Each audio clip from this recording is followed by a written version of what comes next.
रुमाल खो गई, मेरी रुमाल खो गई। यह जो निबंध है एक ललित निबंध है। इस निबंध को विद्यानिवास मिश्र जी ने लिखा है। विद्यानिवास मिश्र जी एक ललित निबंधकार है। अक्सर जो उनकी जो निबंध है वो ललित निबंध है। ललित निबंध किसे कहते हैं? जिस ये निबंधों को हम योजना करके, आलोचना करके, काल्पनिक रूप में लिखे हुए निबंधों को ना हम ललित निबंध कहते हैं। तो यह भी जो निबंध है मेरी रुमाल खो गई, वह भी एक ललित निबंध है। इसमें लेखक विद्यानिवास मिश्र जी अपनी जो याददाश्त है वो बता रहे हैं। जो याददाश्त के कारण, उनकी जो कमज़ोर याददाश्त के कारण उनके साथ घटी हुई घटनाओं के बारे में इस निबंध में बता रहे हैं। लेखक विद्यानिवास मिश्र जी के साथ कई बार ऐसा हुआ कि प्रयाण करते समय उनकी जो चीज़ें हैं खो गई हैं। उसे ये अफसोस कर रहे हैं, इनकी याददाश्त के कारण ये वो चीज़ें गुम हुई है करके अफसोस कर रहे हैं, मगर उनके घर वाले हैं उसे एक दुर्घटना मान रहे हैं। और कई बार उन्हें सामने पड़ी चीज़ें नहीं मिलती। कई बार हमारे साथ भी ऐसा होता है कि कुछ इम्पोर्टेंट काम हो, डॉक्यूमेंट्स हो, सामने ही होते हैं मगर हमें नहीं मिलती, हम देख नहीं पाते हैं। तो विद्यानिवास मिश्र जी के साथ भी यह होता है। पेन, बुक्स उन्हें सामने ही होके भी वो नहीं मिलती या फिर खो जाती हैं। और कई बार तो हफ्ते भर की चिट्ठियाँ पढ़ते ही नहीं। कोई चिट्ठी लिखा है तो पढ़ते ही नहीं, अगर पढ़ के जवाब भी दे तो पोस्ट करना भूल जाते हैं। उनकी याददाश्त इतनी कमज़ोर है। कोई इंसान मुसीबत में उन्हें चिट्ठी लिख दे तो वो चिट्ठी उस समय तो कैसे है वैसे ही उस इंसान को मिल जाती है, करके विद्यानिवास मिश्र जी कह रहे हैं। तो एक बार ऐसा होता है कि उनके जो प्रिय मित्र है वो उन्हें एक ललित निबंध, एक अच्छा सा ललित निबंध लिखने के जो ऐसा निबंध की जो पढ़ के तबीयत खुश हो जाए, लचकदार हो, ऐसा निबंध लिखने के लिए उन्हें तगादे पे तगादे, मतलब चिट्ठियों पे चिट्ठियाँ लिख के रिक्वेस्ट करते हैं। तो उस रिक्वेस्ट को एक्सेप्ट करके विद्यानिवास मिश्र जी एक अच्छा सा ललित निबंध, जितने उनके माइंड में आते हैं उतने सारे ललित निबंधों को उन्होंने लिखा है अभी। और जब अब जान के उनके जो मित्र हैं उन्हें देना है, तो देने जाने के समय उनकी जो धर्मपत्नी है उन्हें एक रुमाल में छोटे से पेपर में लिख के गांठ बांध के देती है। तो गांठ बांधने का रिवाज है, पुराने ज़माने का रिवाज है। अक्सर जो हमारे बुजुर्ग हैं वो अक्सर कहते हैं कि कुछ याद ना आए काम करते समय तो एक रुमाल में या फिर जो हम दुपट्टा पहने होते हैं उसमें दुपट्टे में गांठ बांध दो, अक्सर याद आ जाता है, उस गांठ को देख के याद आ जाता है करके अक्सर हम सुने हैं। हमारे जो बुजुर्ग हैं उनसे हम अक्सर सुने हुए होते हैं। तो इस नुस्खे को विद्यानिवास मिश्र जी के जो वाइफ है, धर्मपत्नी है, वो भी ट्राई करती है। तो वो भी एक छोटे से पेपर में लिख के उस रुमाल में डाल के गांठ बांध के देती है। इसे अभी नहीं, जब याद ना आए तो तब निकाल के खोल के पढ़ना बोल के दे होती है। तो अब विद्यानिवास मिश्र जी का जो रुमाल है, मेन रुमाल है, वो जो रुमाल दिए होती है पत्नी इनकी, जो वो खो गया है। अब कहाँ खोया है उन्हें नहीं पता। अब वो उसे तलाश कर रहे हैं, ढूंढ रहे हैं, मगर मिल नहीं रहा। अब वो लोगों को पूछे मेरा रुमाल था। अगर हम अक्सर हमारी जो कोई भी चीज़ हमें गुम हुई होती है तो हमें अक्सर पूछते हैं ये लोगों को, हमारी यहाँ ये चीज़ गिरी हुई थी, आपको पता है क्या, आपने देखा है क्या। मगर अब ये सिचुएशन ऐसी है कि रुमाल हमें पूछे तो मेरी रुमाल यहाँ पे गिरी हुई थी, आपने देखी है क्या। अक्सर हमें ऐसे पूछे तो लोग हंसने लगते हैं। छोटी सी रुमाल है, एक 10-15 रुपये मिल जाती है, उसकी जो कीमत है बहुत कम है, तो रुमाल के लिए क्यों पूछ रहा है। क्योंकि लोगों में एक अजीब सी भावना उन्हें होती है कि कैसा कहूँ, कैसा पूछूं।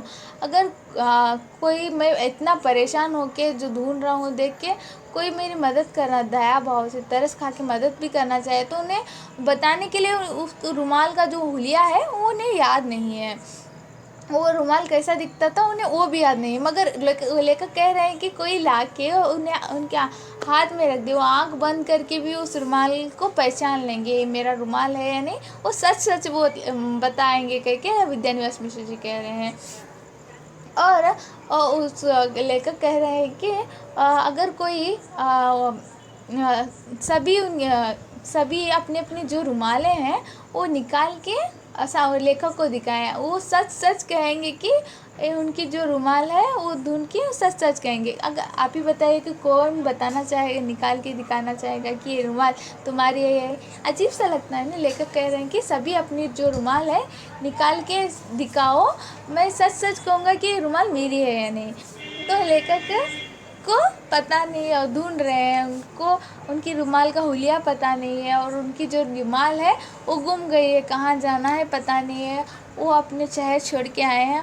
और इसमें जो आते हैं मेन 4 पॉइंट्स आते हैं।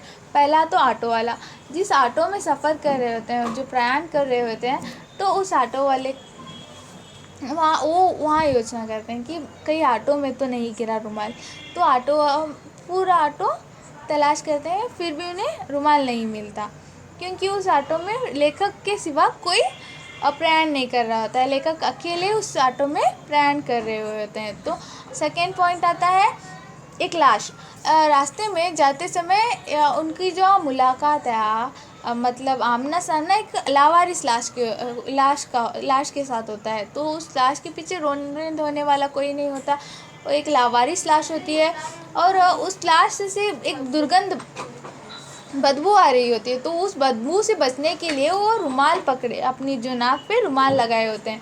उस रुमाल में चंदन का लेप होता है, तो उस दुर्गंध को यह जो खुशबू है वो रोक रही होती है। तो सेकेंड पॉइंट, तो वहाँ भी जो रुमाल नहीं इस्तेमाल हुआ है, तो वहाँ पे भी रुमाल खोया नहीं है, तो लेखक के पास ही है। तीसरा जो पॉइंट है वो है एक जो बगीचा, फूल का बगीचा। तो लाश से उंगल के जो आगे बढ़ते समय उन्हें एक बगीचा मिलता है। जो लाश से उसको देखते हुए जो घबराहट है, भय हुए, वो सभी वहाँ पे उस खूबसूरत बगीचे को देख के निकल जाती है। तो लेखक उस बगीचे में कुछ समय बिताना चाहते हैं, तो वहाँ पे रुक के थोड़ी देर उस माहौल में थोड़ा समय बिताने के लिए वहाँ पे रुकते हैं। तो वहाँ पे बैठे समय उनके जो हाथ में एक कांटा चुभता है, तो उस कांटे को निकाल के जो खून आधा होता है, तो उस खून को रोकने के लिए लेखक ने वहाँ पे रुमाल का इस्तेमाल किया होता है। तो तीसरे पॉइंट में भी वहाँ पे रुमाल का इस्तेमाल हुआ है, रुमाल खोया नहीं है।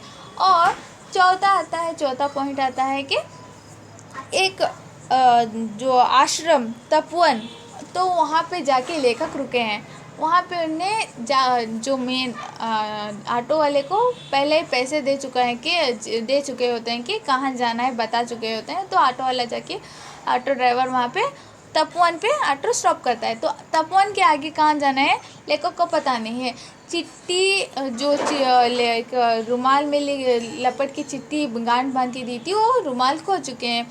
तो लेखक वहाँ पे परेशान होके खड़े हैं। तो वहाँ के लोग कह रहे हैं कि जो आश्रम में अक्सर कहते हैं कि वृद्धाश्रम, बहुत सारे ऐसे आश्रम में देखते हैं कि वहाँ पे बहुत सुकून होता है। कोई ध्यान कर रहा होता है, कोई पढ़ रहा होता है, कोई भगवान को पूजा कर रहा होता है। तो दुनिया की भाग दौड़ को छोड़ के यहाँ पे भगवान की जगह पे आए हो, निवास पे आए, तो यहाँ पे वो दुनिया की सारी परेशानी को भूल जाओगे कि वहाँ के लोग कहते हैं। तो लेखक ऐसी परिस्थिति में है कि उन्हें कुछ आगे का याद नहीं आ रहा है कि कहाँ जाना है, किससे मिलना है, किससे बात करनी है, किस काम के लिए आए हैं।